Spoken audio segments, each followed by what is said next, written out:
like you leveraging those tools for prototyping and being able to come up with something that is super accurate to what is ultimately going to be developed. I know there's a workflows where you can essentially go straight into development and publish, but even just using it as a communication tool to get buy-in, to help people get on board with your vision, instead of just kind of showing them some strung together JPEGs and hoping that they get it, having them be able to interact with it in a meaningful way and see how data actually interacts, instead of having that lorem ipsum where we have the same kind of card in every screen, and hoping that they understand this is going to be live and dynamic and all the cool things that it can do. Mhm. You're able as a designer to bring that to life and get people to understand like what the vision is.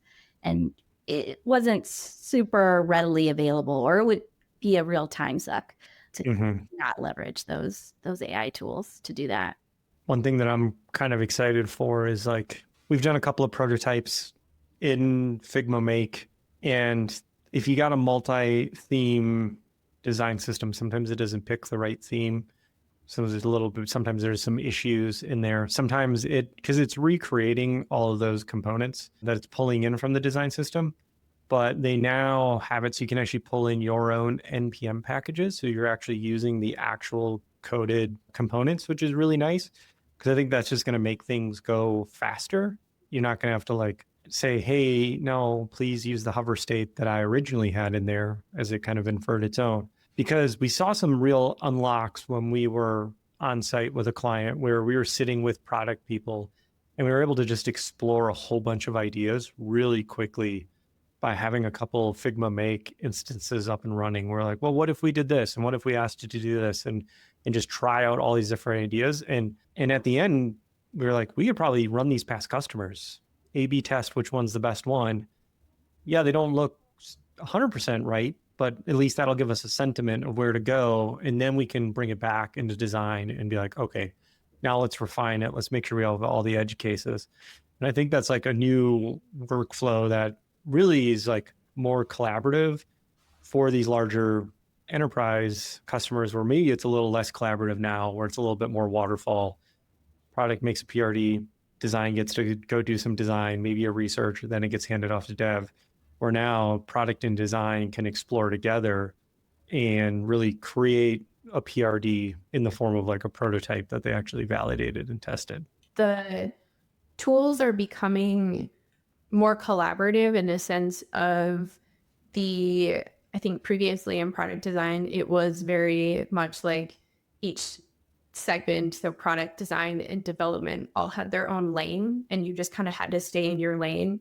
Whereas now it's just like one river that everybody's swimming in together. And as a designer, you can take things in Figma and actually get code and then share it with the developer. And if all of that is backed by a product owner and you've collaborated on that as a group of those three disciplines, I think that really unlocks a lot, because then you're going to skip the process of having to iterate of like, okay, product owner is going to give the brief to design, and then design is going to iterate with product. And then once you reach a certain point, you're going to go over to engineering, and then you're going to iterate more.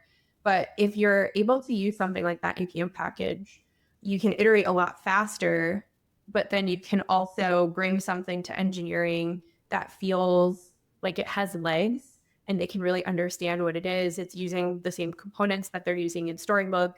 And it, again, Billy, to your point, it might not be perfect, but we're a lot closer than we were with our previous process. And I think that'll just allow for more experimentation. But there's a lot of opportunity, I think, for really interesting experiences.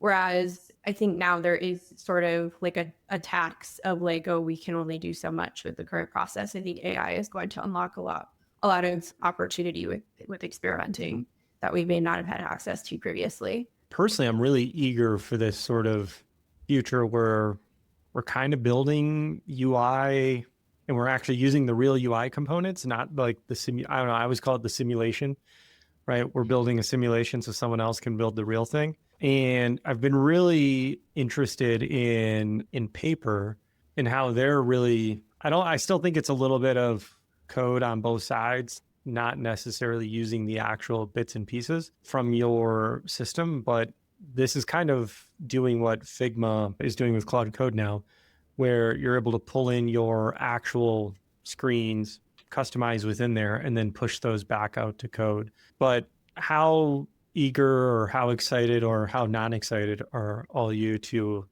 dive into the actual code and work on the actual interface? I think it is both exciting and nerve-wracking. As someone who used to write HTML and CSS for a lot of my day, I don't miss it. I'm going to be honest. I do really enjoy the creative aspect of product design. However, I think that having that experience, I think knowing some code is really powerful, and it does unlock this level of empowerment within the designer. And it also allows you to have better communication with your engineers, which is really important, I think, for both disciplines to speak some of the language of the other side. And the thing I can equate it to from just like design in the past, I guess, is like this probably going back like 15 years, maybe more, is like Dreamweaver, when you had like the WYSIWYG and you had the code up on one side, but then you had your actual design on the other side, and you were kind of making changes in the code, but then you could see what was happening.